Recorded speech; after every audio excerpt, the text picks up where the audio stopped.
Hello and welcome to MashTalk, Mashable's own Google Plus Hangout, where today we are recapping and reviewing Apple in 2014. The past 2 months have been very busy for Apple as they've unveiled a bevy of new products from the iPhone 6 and 6 Plus to iOS 8 to OS X Yosemite, iMacs, Apple Watch, everything under the sun. And we are going to try and get to all of that in about the next 45 minutes. I'm Ryan Lytle, Social Projects Manager here at Mashable, and joining me today is Pete Paschal, our tech editor. Lance Ulanoff. Hey, Pete. Lance Ulanoff, our chief correspondent, with all the gadgets in his hands. Hold them the whole time, Lance. That would be great. So many. And then Christina Warren, our senior tech analyst, holding just the iPhone 6. Coming with it. I'm carrying the 6 Plus here, so just FYI.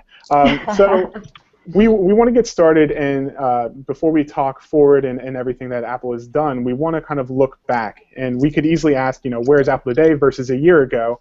But the past 2 months have been absolutely crazy. So, guys, I wanted to open it up to all of you and give your thoughts on where's Apple today versus 2 months ago.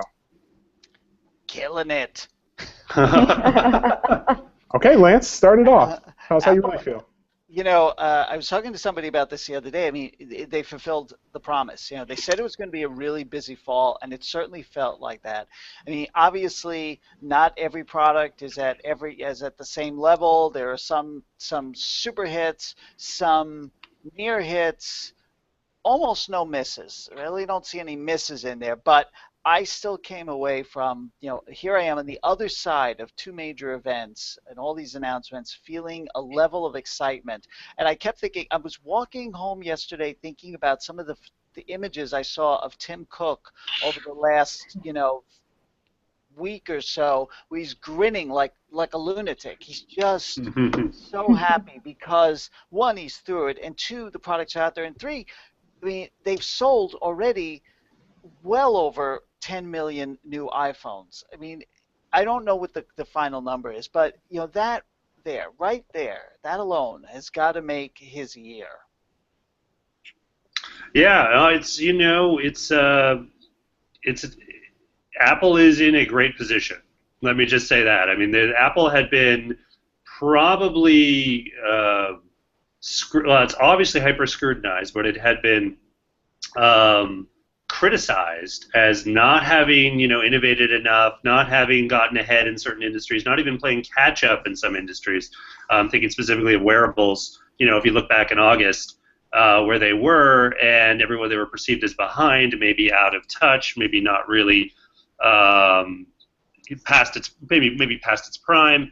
And now it's like everyone's like, wow, they've done some, okay, that's some pretty cool stuff, and even where they're arguably behind, which the Apple Watch, which won't be out until probably, they say early next year. The earliest reports say maybe February, and that's going to be after CES, and a deluge of wearables come out. But I mean, if you think about it, I mean, where are smartwatches right now? I mean, they're very not good, let's just say. I mean, there's no breakout product there, and so the Apple Watch still has a chance to really just define this category, even though there's a perception they're like over a year behind here. I mean, Pebble, sure, but I mean, let's be real about Pebble.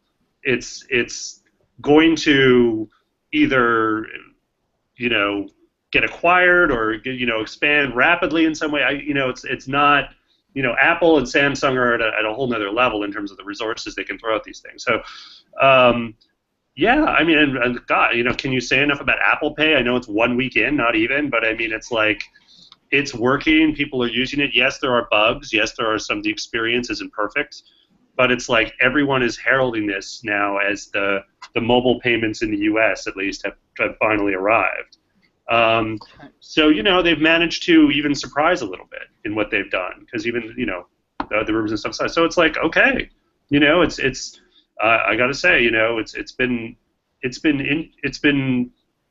impressive. I'll say it. It's been impressive that they've come out with this stuff. The one thing I think they, I know we gave it a positive review for the iPad, and it's still the best tablet out there. This is the thing. And the one thing I would like to see more from them on that is a little more direction on it, because they seem to be like, okay, it's still essentially the same device it was even when iPad 1 came out. I mean, sure, there are cameras and the sophistication has increased, but it's still like I feel like tablets, and Christina, you've written about this quite a bit. There's a tablets don't really know where to go now that they're being squeezed by both phones and laptops. Well, but other than that, it's like, wow. I have a lot to say, but I want to hear what Christina has to say before I speak. No, I mean, I basically agree with a lot of what Pete said. If you look at where they were 2 months ago, you could kind of make the criticism that they didn't have a bigger phone, they didn't have a phablet, they really couldn't compete with even the smaller, large size screen phones, that they were behind in wearables, they didn't have a mobile payment strategy, and there were arguably some things with iOS 7 that still kind of weren't there, although we were excited about iOS 8. And now, you've got iOS 8 and Yosemite, which work great together. You've got the phenomenally successful and phenomenally popular. Like, I'm still stopped every single day by someone who sees my iPhone 6 and wants to talk about the phone, which I haven't had in years. And I haven't had with either Android or iOS. I haven't had that in years where people literally see me walking down the street with it and then want to make a comment about the phone. There's strong tablet line, which there's, as Pete said, I've written a lot about how that's kind of being squeezed on both ends. But at this point, it's hard to say that the iPad Air 2 isn't it's still the best tablet out there. And then they've got this great Retina iMac, and that's before we get into next year where they're going to have the watch. So I feel like the big thing is that we've always said this about Apple, that they might be behind on some things in the short term, but when they come out at a market, they come ready to play. And I think that's really clear with both Apple Pay, and it's going to be really clear with wearables too, where they might let others take the lead. We saw this with smartphones. We also saw it with tablets. Others might kind of try to get there first, but they won't have all the pieces together, whereas Apple will actually have something that they can fully execute and fully launch as soon as they bring it out. And Apple Pay is the perfect example of that. They've been able to do in a matter of weeks. Obviously, it took way more time behind the scenes, but a matter of weeks from announcement to being rolled out, what everyone else in the industry has been trying to do for years now and has failed at, frankly. So, no, I mean, it's kind of amazing to look at where they've come. And like Pete, I'm impressed. I'm excited.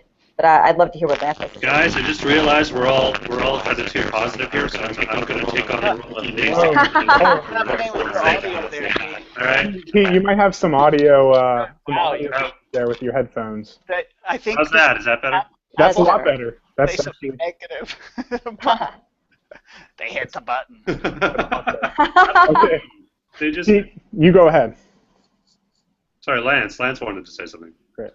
I was just going to respond to, you mentioned something about the lack of direction on tablets, that they don't know exactly where to go, and I kind of feel like, I'm not sure it really matters. I mean, ultimately, what companies are trying to do here is provide every screen size for every need, including Apple. Apple's now sort of on that train. They're along with everybody else, and I think what we've ended up doing with the iPad is looking for something that isn't going to be there, because it's a question of what do you want to do with the device, then you decide on the size, and that includes going down to an iPhone 6 Plus, because for some people this size happens to be the right size for all needs, and then for other people this size happens to be the right size, and yet for other people, this size happens to be the right size. Pretty soon,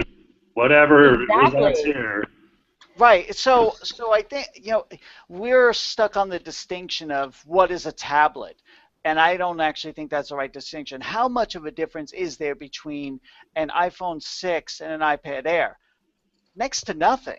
I mean, there's very little difference now. It's just about the size of the screen. So I actually think Apple's done a great job with the iPad Air. Obviously, about my criticisms with the iPad Mini 3. Yeah, it's just overpriced. Overpriced. It is. Excellent product, overpriced. You can do better if you stick with the previous generation, because the only thing you give up is Touch ID. So I know, Pete, you were going to say something negative, so, hopefully your audio won't go bad again. Sure. Yeah, Tim Cook, his shirt's always untucked. I don't know what that's about. The U2 thing was a fiasco. Yeah, I mean, that was a bit of a fiasco. that seemed like overreaching. Oh, I And know. I'm somebody, trying to find negative stuff. no, Oh, I you don't, mean, no, I yeah, don't yeah, think yeah, yeah, that. yeah. I think you're right. I think it was a mistake on Apple and YouTube's part that it's one of those things where everybody in a small room says that sounds fantastic without talking to anybody in the outside.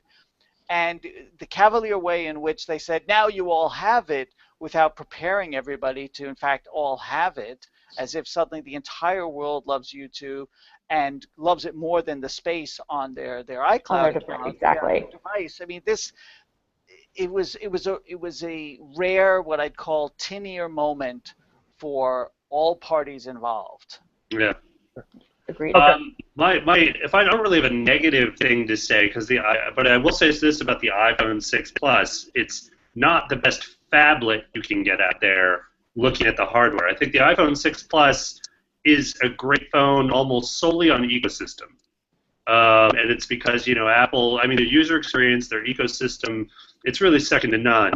But in terms of like a phablet experience and looking for what you want out of a phablet, and for phablets, it's ever changing, becoming the mainstream. So, but it did start with the power users and people who want sort of to do more with the device and sort of obfuscate the need for a tablet. So for those people, I recently reviewed the Samsung Galaxy Note 4. That phone, the Samsung, is a tremendously good experience because this is the fourth generation Samsung phablet. They've been doing this for a long time. They've had a lot of feedback from users. They know what works and what doesn't in terms of the features that they offer. Plus, the Note 4, it's had the benefit of coming after the Galaxy S5, which was kind of a mediocre-ish flagship phone. So it's sort of taking the best elements from that phone, putting them in this well-thought-out phablet experience, and with a Quad HD display. And by no means are phones all about the specs, but that's a tough thing to do. And Apple, it's full HD, but it's not Quad HD. So that's what I'll say. It's just about it's not really the iPhone 6 Plus. It's fine, but it's for if you're in the Apple ecosystem and you need something, but you're looking for a phablet, the Galaxy Note is probably a better phone. But see, I'm not sure I agree with that argument the way. Oh, you don't, do you? That way. Well, here's the thing. I think that it's problematic to recommend individual devices because more and more it's becoming about a holistic experience. And as you were speaking, I kept thinking about the fact that Apple Pay is on this device. Yeah. And obviously, what you've got Google Wallet. You could use that on the Samsung device, but or soft card wallet, but it's not tied. It's not integrated with the fingerprint reader. So but it could be, I think. Oh, there's no doubt it could be, but you know what it's like for Google. It's like herding cats to get everybody on the same page. And I think Apple is really, in particular in 2014, is leveraging the fact that it owns the whole ecosystem, that it's really starting to pour it on. And I feel it more and more. I mean, look, we didn't even talk about this, and obviously Christina can go into this in real depth. Continuity. Yes. It's such a significant deal. Really, Christina, talk about what that is, because I don't really want to misexplain it, but I think that that's such a good example of how Apple gets it about having multiple devices on a single ecosystem. Yeah, so continuity is a new feature kind of that they're calling with iOS 8 and with OS X Yosemite, and it's basically letting your iOS and your Mac devices, or your two Macs or your two iOS devices, whatever combination you want to have there, work together. And so one of the big features, is AirDrop. And AirDrop has been around for a while on both systems, but they've never worked together before. So now you can send files back and forth between your Mac and your iPhone or your iPad. You can also do things like literally AirPlay share your Mac screen to your Apple TV, which is awesome. But then my favorite feature is called Handoff. And what Handoff lets you do is basically you're in your web browser, or you're in an app if an app supports it, and they can, third parties do. If you're in Mail, or you're in Twitter, you're in iMessage, whatever the case may be. And while you're on that device, and you see a little icon, it kind of looks like a ghost on another computer, and you can click on that icon and go in the app on your Mac or on your desktop or on your iPad and pick up immediately where you were on the other device. It just picks up exactly where you left off. And what's also awesome, for instance, is now you can send SMS messages from both your iPad and your iMac. You can also take phone calls on your iPhone or iMac or MacBook Air or whatever the case may be within your phone ecosystem. So it's literally making it's making the platforms not even matter as much anymore. It's like, okay, I start typing an email on my phone, I get to my desk, I can immediately pick up exactly where I was when I left off typing the email on my laptop, send it off. I'm watching a video or I'm reading an article on my desktop, and now I want to watch it or want to read it on the train. I can literally grab it, pick it up before I pick my phone up, walk away, and I've got everything right there. You know, the phone rings and my headphones are plugged into my laptop. I can answer the phone with my headset, take a phone call, even record the audio with a third-party program, and go about my business without even dealing with my phone. It could be in my purse, it could be someplace else, it could even be in another room, and I can take that phone call. And so that's the sort of thing I think Lance is talking about, where you've got this ecosystem play that's becoming more and more attractive. And I think to your point, Pete, I think you're right in that, you know, there are spec reasons, and you could make arguments from a productivity nerd and like early adopter side that there are better phablets out there, but as you said, you know, the big reason to buy the iPhone 6 Plus or the iPhone 6 is just because it's this whole ecosystem, and that is what's driving it. And Android is doing a great job with a lot of their stuff, but it's so big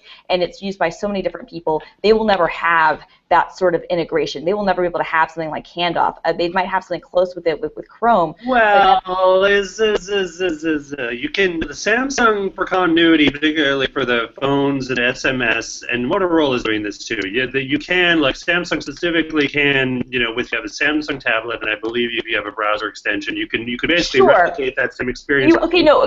If you could replicate it, but you've got to go through the habits of installing it. How many people are going to do that? And are the drivers going to be updated? And are they going to keep the software in sync? What I'm saying is it possible? Sure. Is it likely to be a great experience? Probably not. Is somebody who's willing to go through the hoops able to probably get something similar? Sure. But for the average person, you buy into this ecosystem, and that's what you get out of it, is the fact that you don't have to worry about doing any of the setup. It's just there. And I think that's such a critical point, because when I updated to Yosemite on an iPad Air and I had the 8.1 on my iPhone, I put them next to each other, and it was there. You know, it knew, it thought. It wasn't a matter of me doing something extra. Who's making that noise? Is that me? That was Pete. Pete. I muted him.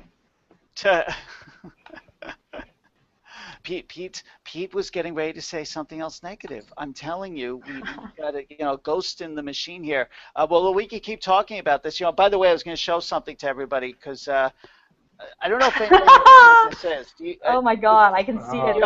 I know we're talking about how far Apple has come in 2014, but let's look at how far they've come since 2010. This is the original iPad. It's 1.5 pounds. It's a half-inch thick.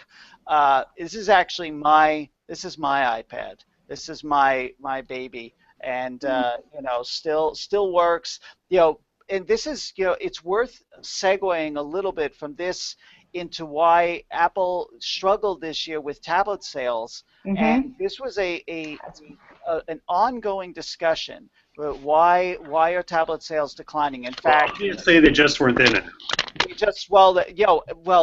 Very funny. The most recent earnings call, they basically dropped again. Obviously, it's before the new tablets, but I'll tell you something. One of the reasons I keep pointing to is these things don't die. You don't have to upgrade, because they're like, first of all, you don't carry around like a phone all the time, so you don't have all these cracked screens. Second of all, they're built like bricks, you know, like this one in particular. Yeah. I marvel at how it is a weapon. Built so well. And you know, this is this thin guy, which is, you know, if you want to sort of compare there, that's the new one.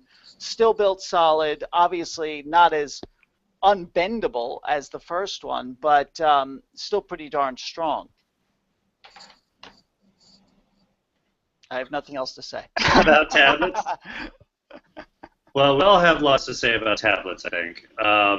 Tablets, I think, you know, the phablet is rapidly kind of becoming the new tablet, and I think phones are all becoming more like phablets. I mean, the smallest state-of-the-art iPhone you can get now is 4.7 inches. So I find I use my iPad less and less, and I don't even have the big iPhone. I think they're getting squeezed out, and the iPad Air 2. I mean, yeah, it's all right. I mean, I wouldn't mind having it. It's not the super wand that I want, with the phone. That ultimately personal device that everyone has and is just an essential part of today's life. Now, one thing I think tablets are good at, and I really wish Apple would do something about this, is that sort of sharing among family members. Like, I really would love to see multiple account sign-in. Some easy way to do that, integrated with Touch ID, because the Touch ID, it just to me that makes total sense to introduce that feature. Even if it's just I think they will. I think they will. The Touch ID is being spread out across. Now you've got third-party access products like OnePass and LastPass can be able to access it, and other applications will be able to access it. And I think they will, extend further and further the reach of Touch ID, especially because they just introduced the sort of family idea, with multiple accounts tied to one credit card, and or I think it's that way, right? One credit card, and then you can share your purchases across, which is cool. And that's really cool. Although we probably need to explain it better, and I haven't even been able to walk through the process of setting it up, because it turns out that there aren't always cases where you have just one credit card set up. Sometimes you have multiple. It's a bit of a mess, but it's a first step, and I'm sure that Apple wants to make these things easier and easier. Yeah. Also, first step is Apple Pay, which was a really impressive first step. But I was surprised it didn't integrate loyalty cards out of the gate, which I understand the reasons why. It's a different, the security, all that stuff. It's going to be a challenge to pull that in. But it will be. I look forward to the day that at that sort of it's now we're down from a 4-step process at Dwayne Reed to a 3-step process. Right. Let's get it down to 1. We can do it, guys. We can do it. No, and it's weird too, because you're right. I understand why they didn't do the loyalty card thing. I get it, but it would have been so much easier for them. I mean, because obviously that's something the Google Wallet does and does really well. But it would have been easy for them because a lot of the loyalty cards already have passport support, passbook support. And so I've already got, like you mentioned, Dwayne Reed. I've already got my Walgreens loyalty card in my passbook, and that's where my Apple Pay is. So it's just a weird thing that I've got to tap to pay, but before I tap to pay, they've got to scan my loyalty card. Or if I'm at Starbucks, it's the same thing. They got to scan my card and then I pay. So yeah, it's funny that it wasn't integrated. I'm sure they had their reasons, but at least we know you can see how close it is. Yeah, iOS 9. 8.2 or 8 point something. Well, my guess is they'll be taking up OS updates a little bit more slowly. Yes. This is the year that we had probably one of the biggest mess ups on an iOS update that I've ever seen. I mean, just Huge. an all-out disaster. And I give Apple credit for recognizing it and pulling it as fast as they did. They didn't stonewall, but it was kind of shocking because it doesn't usually happen that way. And if you've forgotten about this was 8.0.1, and it disabled on the phones that we all just got, the brand new phones. It disabled LTE, and what else did it shut off? Touch ID. Touch ID. All the great features are basically gone. It was stunning. And Christina published a great story about how to roll it back, which taught me a lot about basically doing something I hadn't done with the phone before, which was sort of side-loading OSs onto my mobile device. I was kind of nervous about doing it, but it worked. No, I promised him. I was like, I swear, Lance, it won't break. And then I feel like Apple got the message, and we saw the 8.1 update very smooth. I've checked. I've yet to find a single thing that isn't working. I will say it's funny. My wife has an iPad 2, and I did install it on it. And I think that one thing Apple has to learn is that these OSs probably shouldn't be installed on these really old devices. Yeah. I feel like they're misguiding us a little bit in that Yeah. it's time for them to say, yeah, it would work, but you wouldn't be satisfied. Yeah, it's like you kind of 'Cause want to get that a box that says your performance may suffer, Well, on this device. do you remember on the PC side there was recommended and Yeah. required? Yes. And Apple doesn't have that concept, but I think they actually need to introduce that concept because I've done this to my wife twice, and I can see the look on her face like, "What have you done to my iPad?" And I thought I was going to help her, so Right. good if Apple gave us a little help there. 2015, they can get that right. 2015. Okay, so we've already talked about a lot. We've basically hit the iPhone 6, 6 Plus. We've talked a little bit about iPads, but for about the last 20 minutes that we have here, I really want to focus on for those who are potentially looking at some of these Apple products during the holiday season, what kind of things they should know. So when we're looking at the iPhone 6 and the 6 Plus, Lance, you wrote the 2 great reviews on both of these phones. What are the kinds of things that consumers should be looking at when it comes to these devices? Well, I mean, first of all, the thing that we mentioned right up front is that the Premier products are larger than the original product. That this is, you're really, unless you want to go back a step, this is your iPhone 5S, which is a great phone, and you can still buy it. But it's not the cutting edge technology. It's not an A8 chip. It's not the iSight camera with enhanced technology. The photography will look a little bit different. It doesn't have the 240 frames per second slow-mo. So, you want the latest technology, you're going to have to go up to 4.7 inches. It is thinner, but you go up to 4.7 inches. But the technology is really strong. It's funny. With Apple and its component technology, they really try hard not to talk about speeds and feeds. That's not their thing. And I kind of understand it because when I test these products and when I compare them to other products, even if the specs are not as high, even if the cores are not as many cores as on other phones, invariably they perform as well. Now, the resolution on this, it's Retina HD, so it's a level above Retina. It looks fantastic. It's not, as far as I know, and you can correct me if I'm wrong, it's interesting because there's a different kind of screen technology on the iPad Air 2. It's Retina, but it also has the fully laminated screen, so it's one element, and it pushes the images up to the top. This doesn't have that, but obviously at this size screen, it doesn't suffer. It doesn't suffer at all from that. I mean, it performs fast. It's got the great, access to great apps. It's got Touch ID, obviously, and it's got Apple Pay, which is fantastic. I'm really happy about that.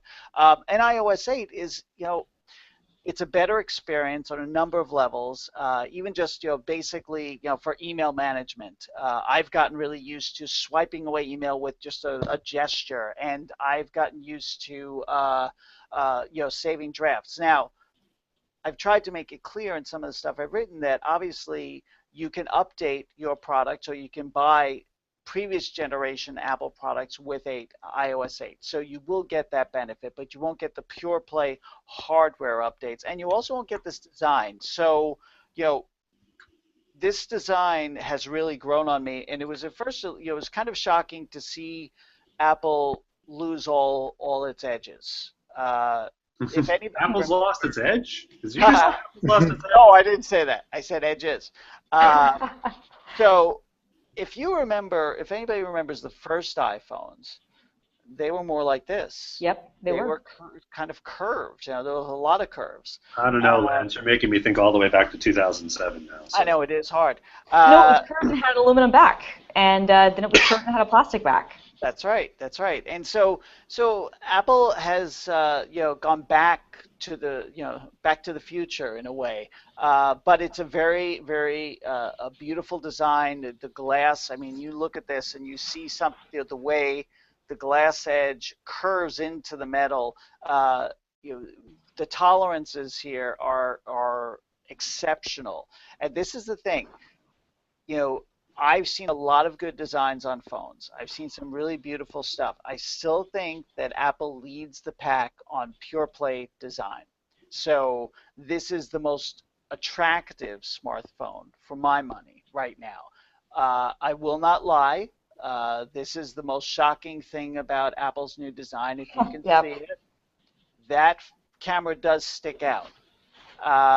Apple reached some sort of physical limitation to do what they did with this device, with this iSight camera, which is still 8 megapixels, but has a better sensor and has So new good. technology for better color, better contrast, better focusing, real-time focusing. But I guess that needed that much space, and also that's the same when you look at the 6 Plus, same thing. That camera actually adds one other feature. The iPhone 6 Plus adds optical image stabilization, which when you zoom in on something, or if you're trying to capture somebody running, can help. It does. Also on the Galaxy Note 4, I might add. It is. And on the BlackBerry Passport. Let's not forget about the Passport. Yeah, I forget which one of the. There's a story I did where I tested all the cameras, and it turned out there was another. It might have been the Fire Phone had it as well. It's like. Yeah, it's getting. No, I wouldn't say common yet, but it's becoming a high-end big phone feature. And since many phones are now both high-end and big, the flagships will all have it by next year. I mean, the fact of the matter is, this is for most people their primary camera. So the camera matters. All the manufacturers get this. They don't deliver cheap garbage cameras on these devices. I know that both the iPhone 6 and 6 Plus do not have as high a megapixel as the other guys, but don't let that be the only thing that defines your decision, because you have to look at image quality and you have to look at the sum of all of its parts to understand. There's also, of course, the FaceTime camera on the front, which Apple always talks a lot about it. It's still, as a photo tool, it's low resolution, relatively low resolution. As a video tool, it's HD, 720p, which means that your FaceTime calls are going to look really good. Your selfies will look fine. They do burst photography, so they can, just like with the rear-facing camera, they can pick out the best photo out of all of them. That's nice. Yeah, and you can get in gold, of course, which everybody cares about except me. Well, if you care about selfies, I got to say, HTC does a great job. First, their HTC One has a very high resolution front-facing camera. It's 5 megapixels. It's got a nice wide angle. But the new HTC Desire Eye, it actually kind of sort of comes to the point where, well, why is our front-facing camera inferior? Why not just have an awesome camera on the front too? Because everyone loves selfies, and that's exactly what they've done. We'd have something sticking out of the front of this. Yeah, design. I'm sure there'll be a design feat. Get a selfie stick. I'm saying it. Just get a selfie stick. Get a selfie stick. Okay. Well, for those of you who are watching at home, if you're questioning, what phone you're looking for this holiday season, tweet us with the hashtag MashTalk. But I do want to move on to iPads and talk a little more deeply about that. Christina, I actually want to start with you because you've written a few pieces in the past month or two on how the 6 Plus is going to make the iPad Mini kind of irrelevant. And so I wanted to start with you in terms of, for consumers who are thinking about these, what should they be thinking about? Yeah, so I mean, I think that's you were actually one of the ones. It was funny when you, Ryan, when you upgraded to the iPhone 6 Plus, you said that you felt bad that you were never using your Mini anymore. That it basically became a glorified Kindle, as I think what you said. And I still feel guilty about it. Yeah, no, but the interesting thing was when I talked to people who had bought the iPhone 6 Plus, I heard that from a lot of them is that, hey, I really don't use my iPad Mini as much anymore, and I have less of a reason to. And I think that those two devices are really close to one another. And so I wrote something, I think I called it the iPad Mini is the new iPod Touch. And I think that that's kind of what's happening. Apple is very clearly saying that if you want the best iPad, you get the iPad Air 2, and that's the best iPad, period. It's got the Touch ID, it's got this new laminated screen, it's got more memory, it's got more cores, it does better graphics. It's a hardcore beast of a device. It's actually not that far away from an 11-inch MacBook Air. It's really powerful. But if you want something kind of more in that smaller form factor market, the iPad Mini and the iPhone 6 Plus are pretty close, spec-wise. They're really close, and that's especially true this year with the iPad Mini 3, which we've already said is it's a fine device, but it's overpriced. Unless you really love Touch ID and you're really in love with gold, honestly, probably save $100. Get last year's iPad Mini 2, and Lance is showing these off. Get the iPad Mini 2, and you have a really good experience starting at $300. I do think that actually that's probably the way you want to look at it. You want to look at what your budget is, and then think about the fact, how big is your current phone? Have you already gone to either a 6 or a 6 Plus or something in that size range? And are you comfortable going that big? Because if you are, and you haven't already upgraded to a phone recently, you might actually be better off just going to an iPhone 6 Plus if you're really using those sorts of devices, because for a lot of people, they can kind of act the same. But kind of what I was saying earlier, what we were talking about earlier, tablets are in kind of this interesting position where the phone has become the center of the computing universe, and what we do with tablets, it becomes less important as a category, and it just becomes another screen, which is what Lance was saying earlier.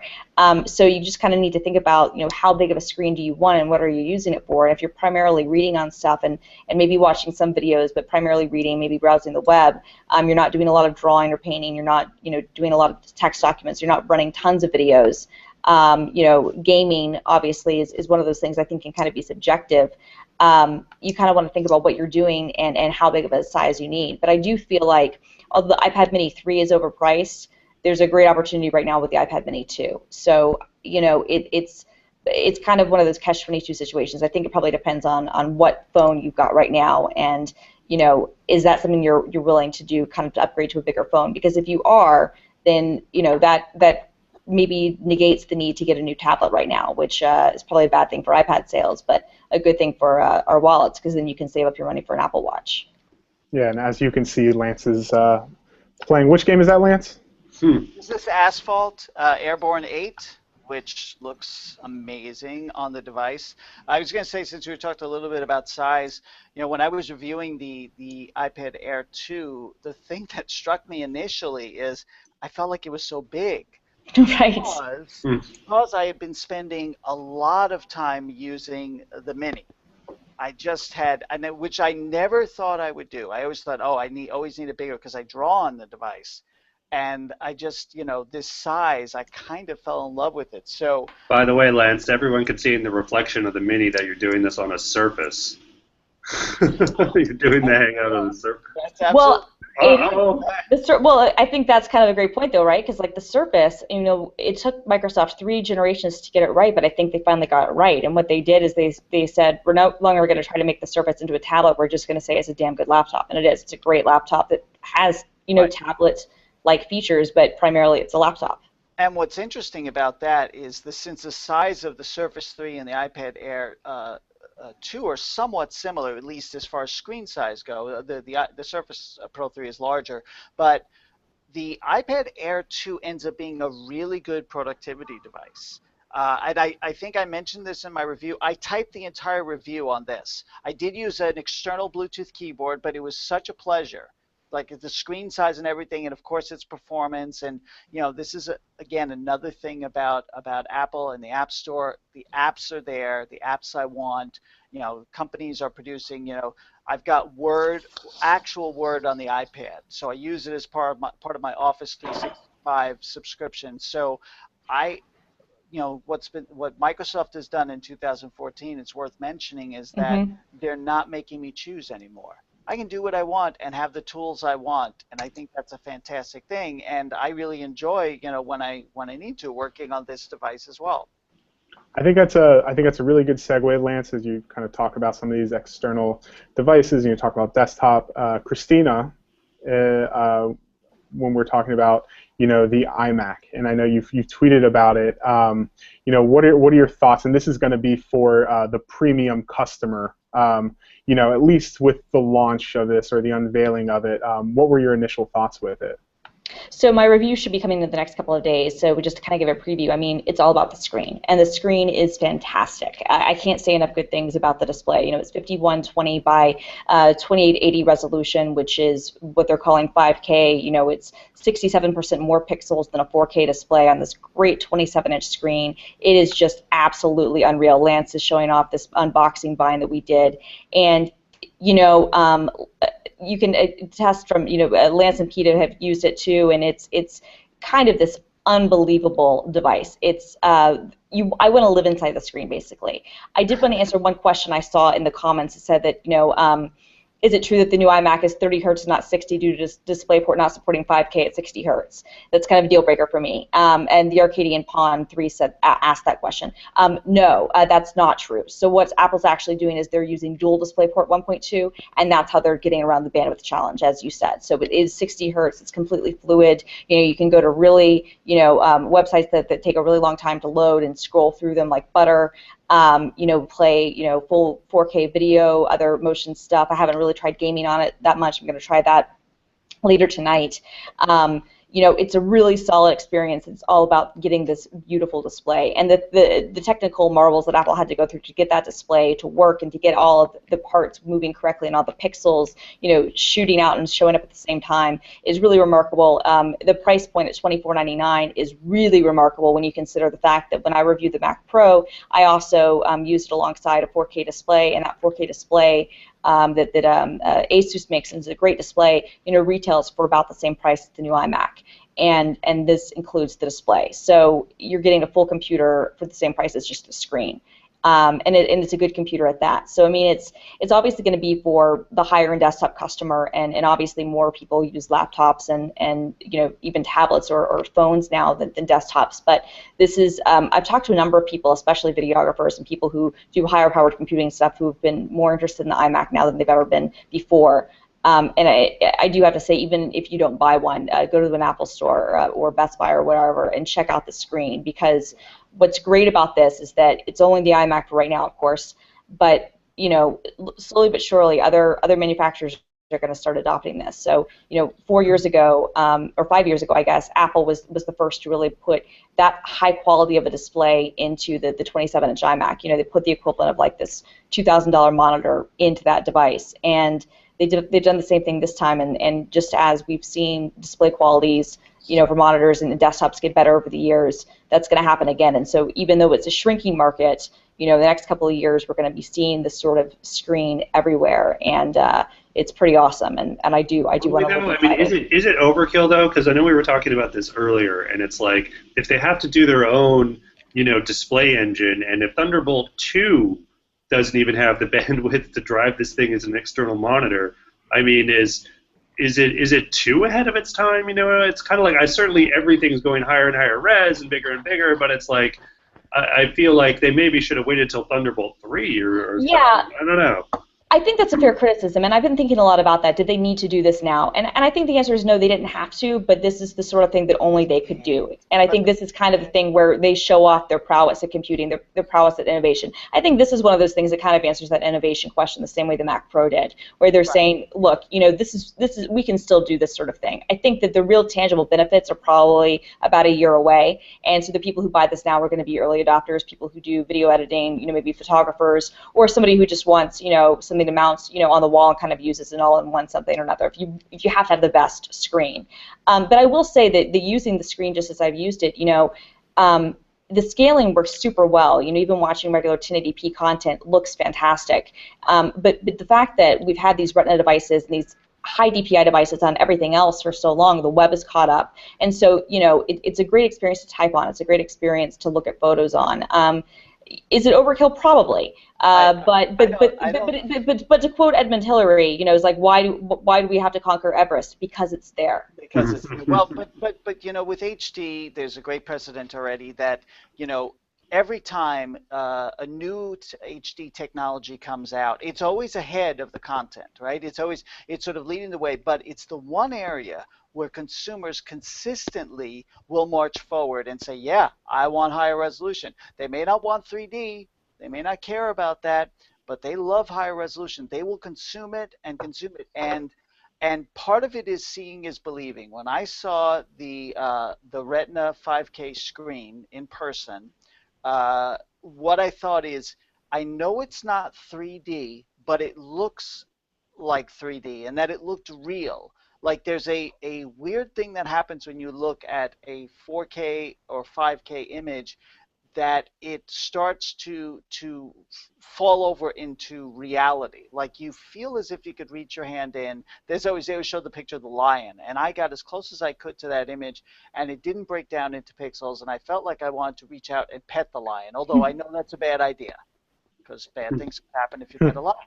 Yes.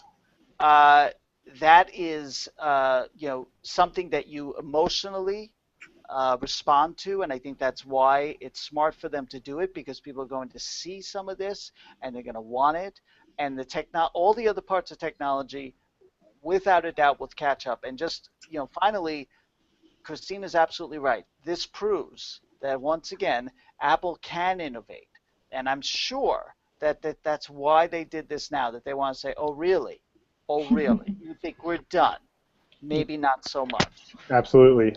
Okay, so we have about 5 minutes left, and we have alluded to the Apple Watch a bit, and I kind of want to wrap this up where we talk about, what are we expecting to see from Apple in 2015? And obviously, one thing we do know is that the Apple Watch is going to come out in early 2015. So I want to open it up to each of you with your thoughts about 2015, Apple in 2015, and your thoughts on the Apple Watch. So Pete, I'll start with you. The Apple Watch will be huge, ... for smartwatches, which means it's going to be probably the best-selling smartwatch ever, and that's not saying much. So I think it's going to be good. I think there's still an open question on what if people are ready to go back to watches. It seems like smartphones obsoleted them to a certain degree. People were fine just having their time in their pocket. Do we want it back at our wrist as if it brings notifications and sharing heartbeats and everything else? It looks like Apple has done its absolute very best, much better than anyone else, to get out ahead of all the concerns and just really, factors that go hand in hand with a smartwatch, fashion in particular. Because when you're talking wearables, I mean, fashion and certain things like gender come into play much more than before. But I mean, Apple, if you look at their design, they're probably best qualified to handle it. So I like smartwatches. I believe in wearable technology.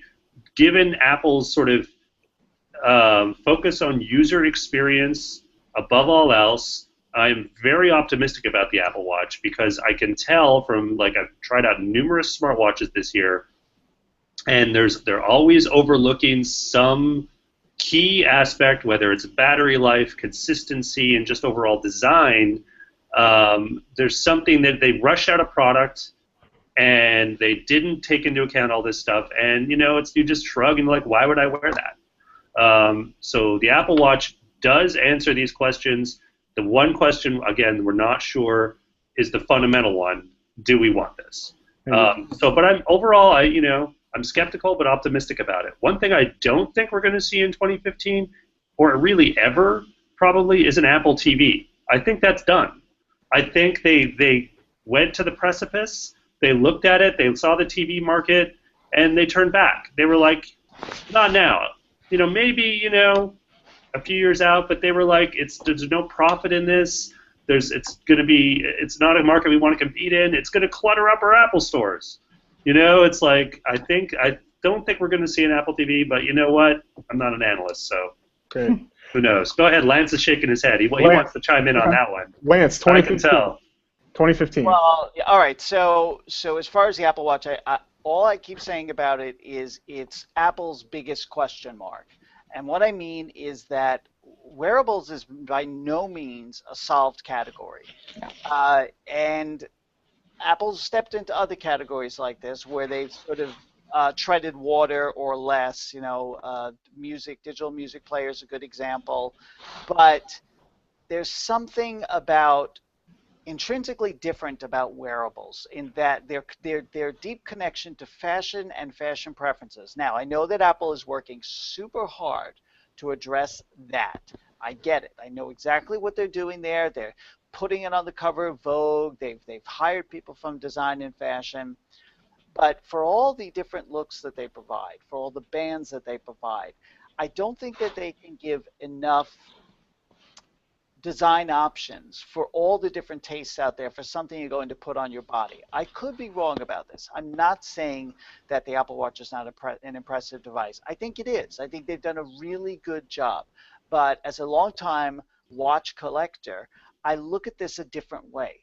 And I've looked at this problem from a historical standpoint, and I just, I can't go too deeply into this, it would take forever, but I just think the watch side is more of a question mark than a home run, even in the wearable space. On Apple TV, I think Pete is wrong. I don't think they've given up on it, but I think that there is so much headroom there that they're taking their time. And they're learning from others. They're making adjustments. I still believe they're going to do something. There were too many signals. Even there continue to be signals from Tim Cook right up until last month. He was still talking about it. The fact that it didn't happen. It's an area of intense interest for us.